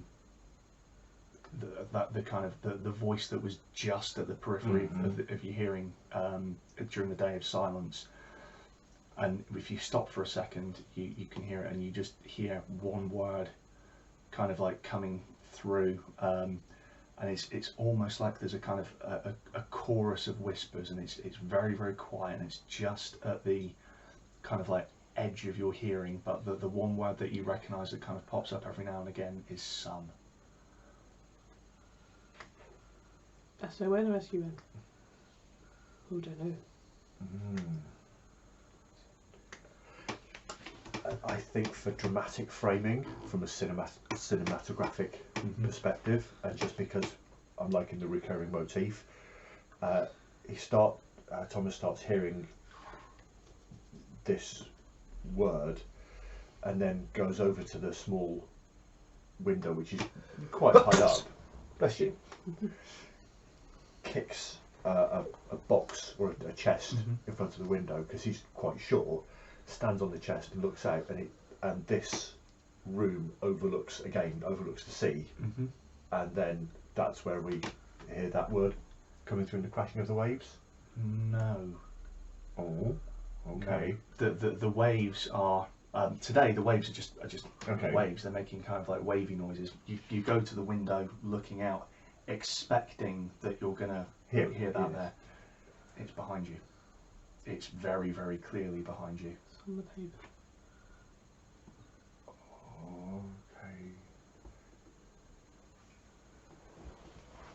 Okay. And there's... So, you mentioned earlier about the scrolls on the piece of paper, that the little bit was very elaborate and very whatever. Does that look like that is recently drawn? Or is that an original, like this could be a piece of parchment from something that's been found and somebody's been trying to translate that symbol? You can tell, Thomas can tell with his experience, kind of like being apprenticed to do the scribe work, that this is quite fresh. The whole thing's very fresh. Yeah, this is something that that Ilfrin would have done, and you can see on the page, you can see kind of like ink splotches that kind of go there, where particularly as that the one in the middle is very ornate, but then as it goes out, it gets more hurried, and there are splotches of ink everywhere, and there's even on the kind of ornate one, there's the odd smudge where you can tell a hand has kind of gone back over it. Ooh.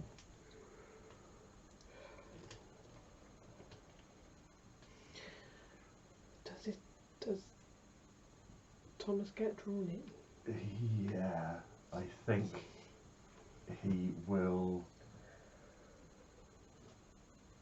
sort of hear this thing. Be still stood on this box, turn around, his gaze looks at the thing. That's when he twigs that this voice is kind of coming from he doesn't know if it's somewhere in the room, but it's certainly definitely inside and not outside through the window. And from a kind of director's kind of point of view, there's a dolly zoom going into the paper, and even though there's not a stitch of kind of breeze, you know, the windows are closed and whatever, it's kind of slightly fluttering in a breeze that you can't feel. It is a Lodos breeze.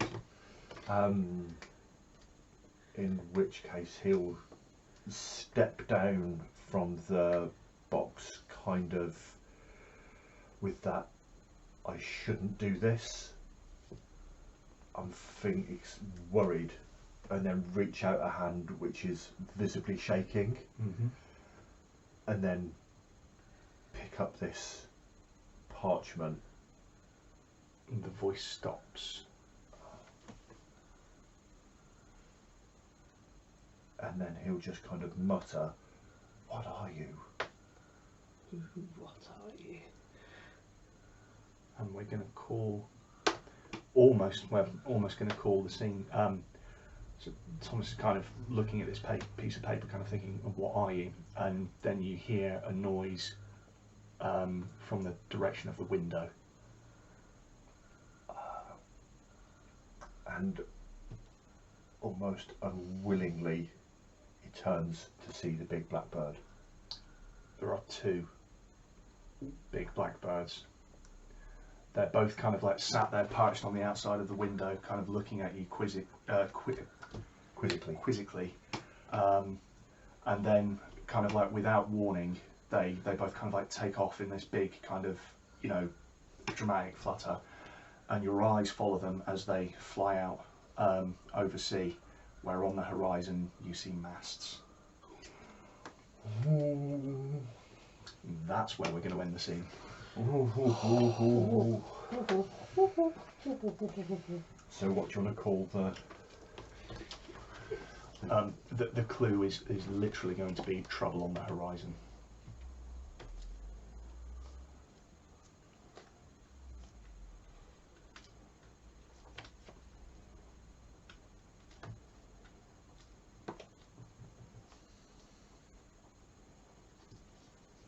I'm guessing I don't need to come up with names for the pair of ravens.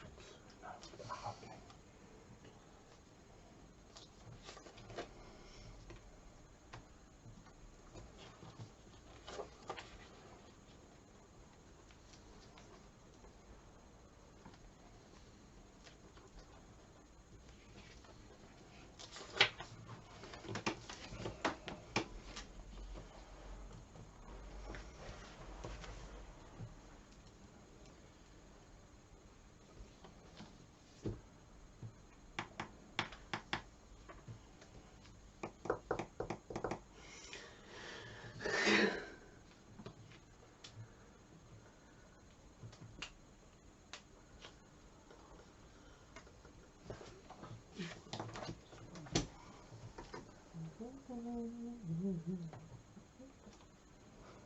So like I say, that was scene 5. We are now in part 2, where we can up the direct threats and supernaturals. Oh yeah.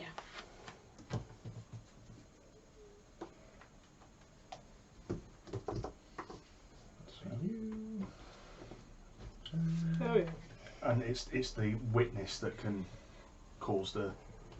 At any point during part 2, the witness can kind of begin the journey into darkness. Cool.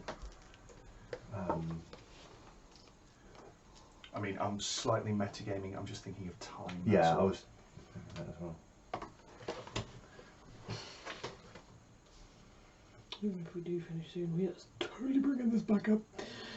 The story is good.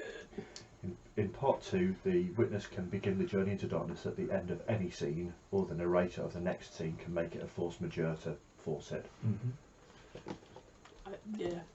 I'm a narrator. I think that's pretty much the next scene is the abbots on the beach, because Thomas has gone and run and is like, "There's something coming," and like his like meekness disappeared.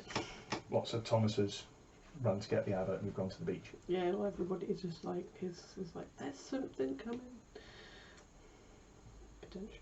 There's going to be a fair few of, well, at least 9 of the brothers down there, because they were in groups of 3. They were set down there anyway. Okay.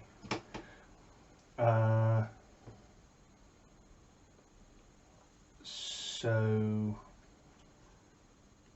That's what I picture. So Thomas has already gone to get the abbot?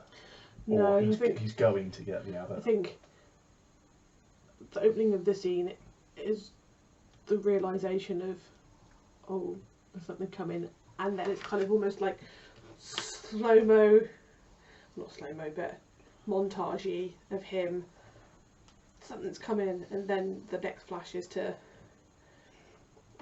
get the senior abbots, and then, you know, he's running through the courtyard, heading towards the stairs, towards the beach, and just like, there's someone coming, there's someone coming.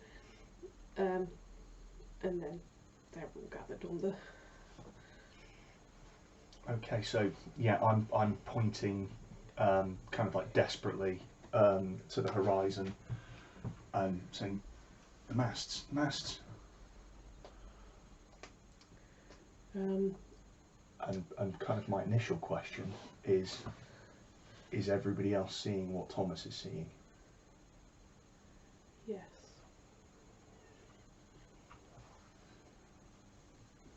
I think there's quite a commotion from some of the other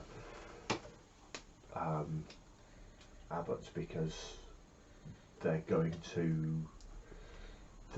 if they're just on the horizon, there won't be any details. But one thing you can kind of see, if you can see it, but there also seems to be this low level Mist. and A then Scotch also mist. but also You know the what, that raven, mist needs? Meat and batter.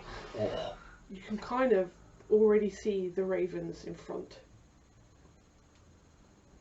like, you know, they've almost grown in size. They've gotten bigger than what they were when you saw them.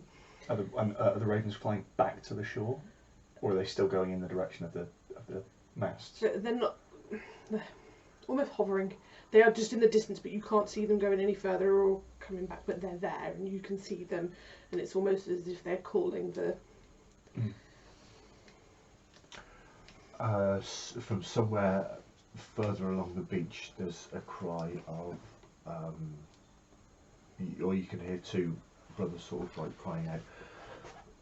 Well, obviously they're coming from across the sea. We're not due a supply boat for another week.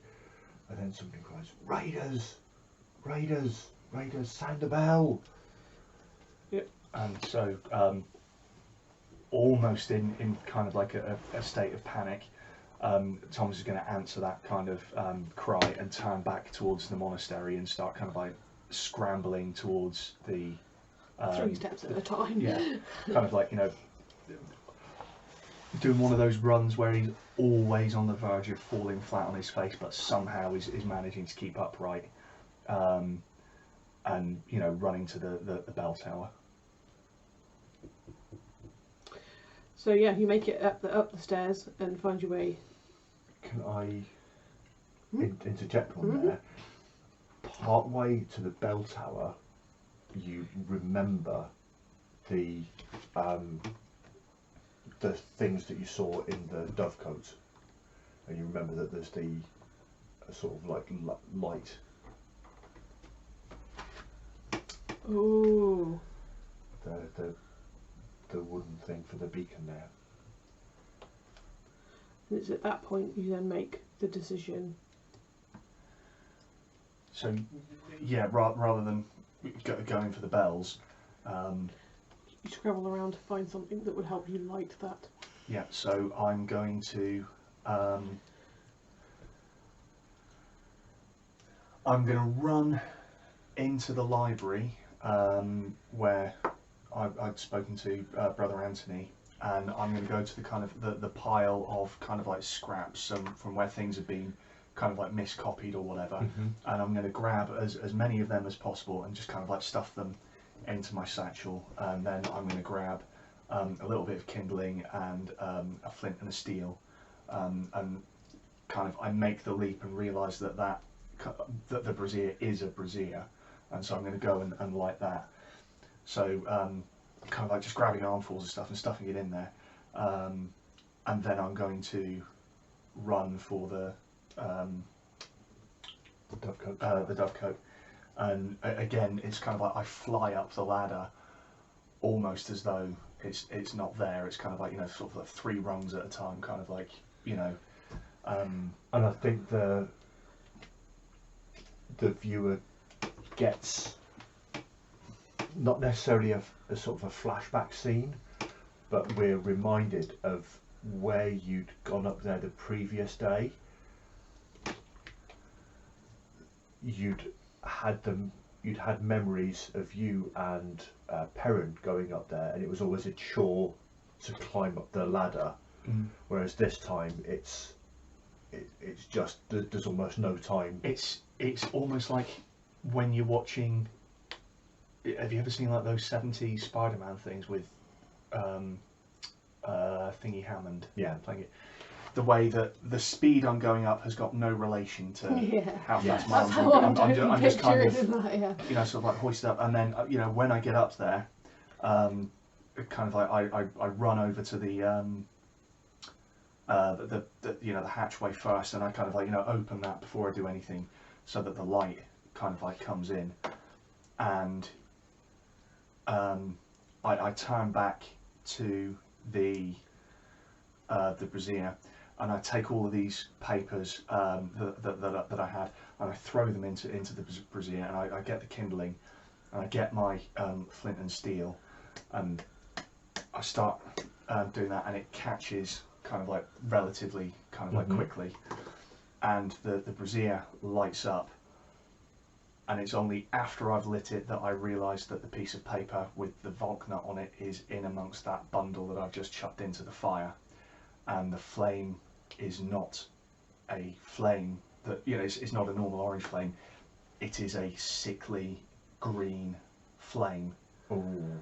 And it's kind of it's burning with a cold heat, and I kind of, you know, panic and sort of like, you know, back away from it, and I don't know what's going on, and it's giving off way more light than a fire of that size should, and in my kind of panic, I kind of like back away, and kind of my ass hits the lintel of the hatch, and where the Volknut is in there, it feels almost like it burns me, where I kind of like put my hand behind and touch it, and I kind of jump away and turn around, and I look out the window, and although the masts of, it's just one ship, although the masts are still, you know, miles away from the shore, for some reason, just for 1 second, I get this kind of almost, you know, binocular, kind of thing, and I can see that the ship is not made of wood,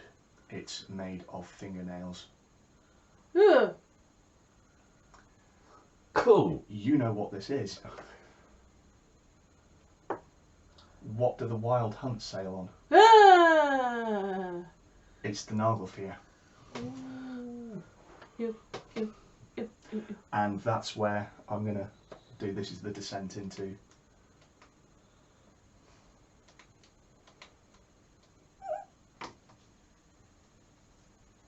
Narrators. Do we want to be? Are you okay? Oh no, I'm good. I'm really good. Just narrator's just like, whoa! I've forgotten to be narrator, and I'm too obsessed with like, tell me more.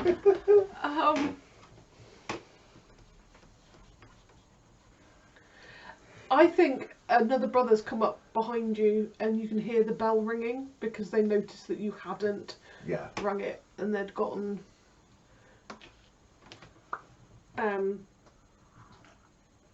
worried, for want of a better word, concerned, and so yeah, there was brother Anthony is the one that has come up behind you. Well, that's it. That's yeah. So we.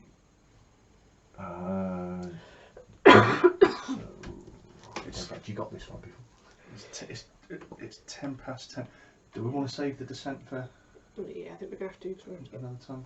Yeah. get Yeah. stuff to put in. Which is a shame. Yeah. So good. So at what point do we start kind of like sharing our? After we've done the epilogue. So at the after very the end of everything. yeah. Okay. And then that's just to kind of like see how we all thought it was kind of going and stuff. Yeah. Okay. I'm really enjoying this.